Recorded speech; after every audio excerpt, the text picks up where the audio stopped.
राज्य प्रशासन का विकास। आज हम पढ़ेंगे राज्य प्रशासन का विकास कैसे हुआ। इसके लिए सबसे पहले ये जानना आवश्यक है कि हम राज्य किसको कहते हैं। गार्नर के अनुसार राज्य थोड़े अथवा बहुसंख्यक लोगों का एक ऐसा समुदाय है जो किसी प्रदेश के निश्चित भूभाग पर स्थायी रूप से रहता है, जो बाहरी शक्ति के नियंत्रण से अंशतः या पूर्णतः स्वतंत्र होता है, जिसमें ऐसी स्वतंत्र सरकार विद्यमान होती है जिसके आदेश का पालन नागरिकों का बहुमत स्वाभाविक रूप से करता है। अर्थात राज्य के आदेशों को पालन करने के लिए बाध्य नहीं किया जाता, लेकिन क्योंकि नागरिक उस भूभाग पर रहता है तो वह उन आदेशों का पालन अपने मन से करता है, स्वाभाविक रूप से करता है। इस प्रकार राज्य के 4 आवश्यक तत्व हमारे सामने आते हैं। वो है जनसंख्या, निश्चित भूभाग, शासन अथवा सरकार और संप्रभुता। राज्य जो आज हमको दिखाई देता है वो अचानक विकसित नहीं हुआ, उसका धीरे धीरे विकास हुआ है। उसी विकास को समझने के लिए हमें राज्य के विकास के इतिहास को समझना होगा और इसके लिए हमें इसे 3 भागों में बांटना है। पहला है प्राचीन काल और मध्यकाल का राज्य। प्राचीन काल और मध्यकाल में राज्य के कार्यों को संचालित करने के लिए एक समिति और एक सभा होती थी। समिति जहाँ एक और जनता का राष्ट्रीय संगठन थी, वहीं सभा विद्वान और वृद्ध पुरुषों का एक समूह था। गुप्ता काल में विशाल साम्राज्य को प्रांतों में बांटा गया था जिन्हें देश या मुक्ति कहते थे। इन प्रांतों का प्रशासक गोप्त कहलाता था। प्रांतों को आज के जिलों की तरह विषय में विभक्त किया गया था। राजपूत काल आते आते विशाल साम्राज्यों का पतन हो गया और छोटे छोटे राज्य एकल शासन इकाई बने रहे। सल्तनत काल में शासन को प्रांतों तथा परगनों में बांट दिया गया और इसका प्रशासनिक कार्यभार नायब को सौंप दिया गया। सूबों को सरकार तथा सरकार को परगनों में विभक्त कर दिया गया ताकि प्रशासनिक तंत्र में संचार और नियंत्रण अच्छी तरीके से किया जा सके। प्राचीन और मध्यकाल के राज्य प्रशासन को कुछ विशेषताएं थी जो इस प्रकार हैं। यह आज के जितना अधिकार संपन्न और सुसंगठित नहीं था। केंद्रीय सत्ता के आदेशों को क्रियान्वित करना ही उनका प्रमुख कार्य था। राज्य प्रशासन के पास अलग से कोई सत्ता या कर्मचारी नहीं होता था।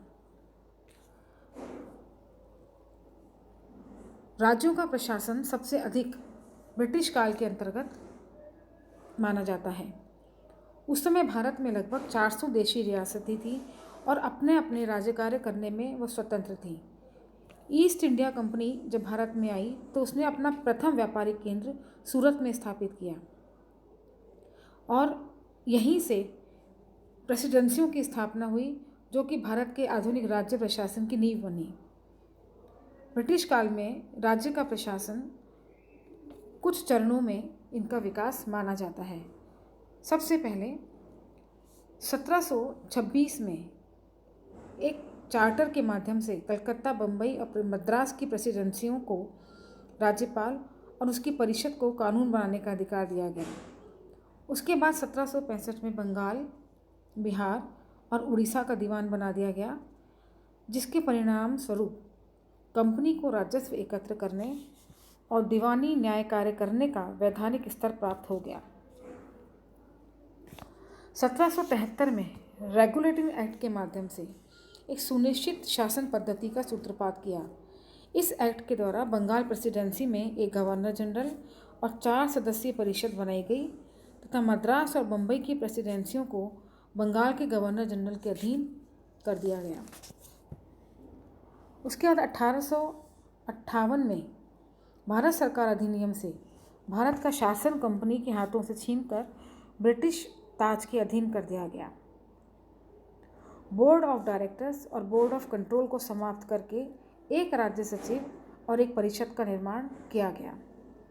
उसके पश्चात 1861 में भारतीय परिषद अधिनियम द्वारा प्रांतीय विधानसभाओं को कानून बनाने का अधिकार दे दिया गया। 1861 में ही भारतीय परिषद अधिनियम के द्वारा न केवल अधिकार दिया गया बल्कि राज्य के कानून को लागू करने का अधिकार भी राज्यों को दे दिया गया था। 1909 के मार्ले मिंटो सुधार के द्वारा विधानसभाओं को भी अधिकार दिए गए, उनके सदस्यों की संख्या की बढ़ाई गई तथा हिंदू मुसलमानों को पृथक पृथक प्रतिनिधित्व प्रणाली प्रारंभ की गई।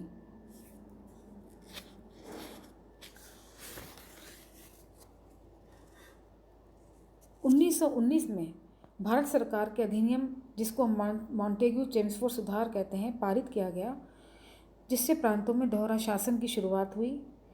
प्रांतीय विषयों को रक्षित और हस्तांतरित 2 श्रेणियों में विभक्त कर दिया गया। 1928 में ही मोतीलाल नेहरू रिपोर्ट में कहा गया था कि भाषा, जन इच्छा, भौगोलिक और आर्थिक स्थितियों के आधार पर राज्यों का विभाजन या उनका गठन होना चाहिए। तत्पश्चात 1935 में भारत सरकार अधिनियम के माध्यम से शासन तथा प्रशासन को अधिक व्यावहारिक और उत्तरदायित्वपूर्ण बनाया गया। इस विस्तृत अधिनियम में 321 अनुच्छेद और 10 अनुसूचियाँ थीं। प्रांतों का दोहरा शासन समाप्त करके केंद्र में दोहरा शासन शुरू किया गया।